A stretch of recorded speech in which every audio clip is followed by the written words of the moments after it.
Hello everyone, I'm Marcella Brown with the Black Professionals Foundation, and I am here for our next Trendsetter interview with Ms. Sharrona Burns, the Senior Director of Sales for the Rock and Roll Hall of Fame and Museum. Welcome, Sharrona. Thank you.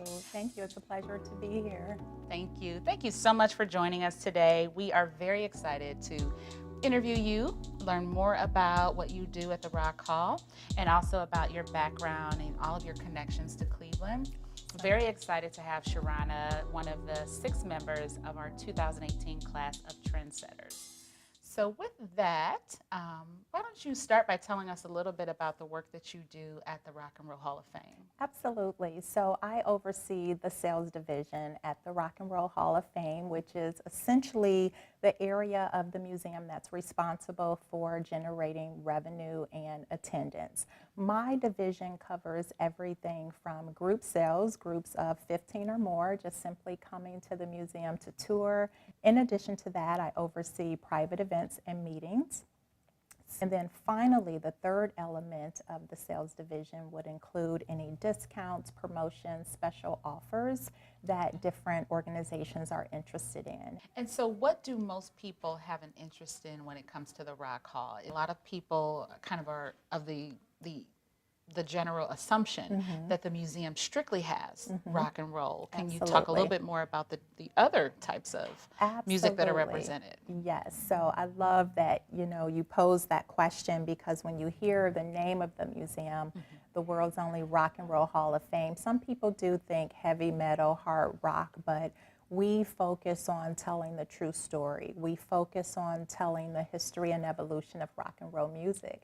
So we're essentially covering everything from country, folk, bluegrass, R&B, gospel. Hip hop is represented in the museum. So there's truly something for everyone in our galleries. Who would you say has been the most interesting of celebrities? So I've been with the Rock and Roll Hall of Fame for 21 years, and there has been an enormous amount of artists who have come through the museum during the time that I've been there.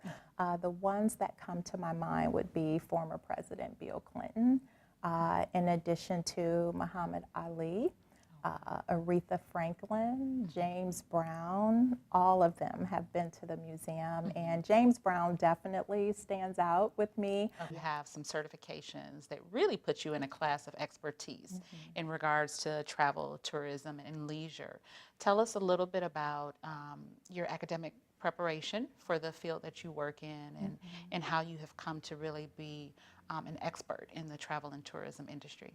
Yes, so born, raised, and educated right here in Cleveland. I graduated from John Hay High School and decided to go to Cleveland State University, and essentially I got a business degree, a bachelor's of business administration, concentration in marketing. I knew all along that I wanted to work in the marketing world. But once I landed the position at the Rock and Roll Hall of Fame, this new industry became prevalent to me. And it's the travel and tourism industry.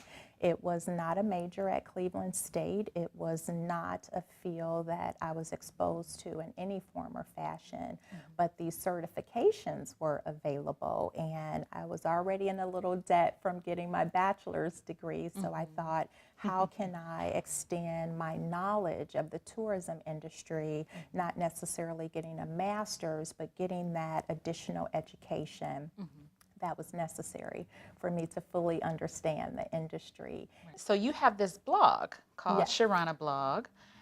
Tell us a little bit about that. What do you promote, share on your blog, and how can people engage with that?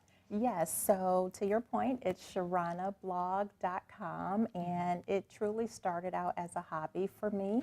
I've never had a hobby before, something that I've focused on, nurtured, and developed. So I am really proud of the fact that now that I'm in my 40s, I actually have a hobby that I'm really, really passionate about. And it's essentially a personal blog that gives me a space to develop and nurture my passion for travel, beauty, and fashion. What careers do you see as wonderful opportunities for young people to get involved in the cultural arts?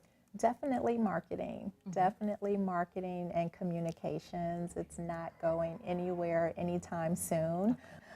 In addition to that, I would state technology.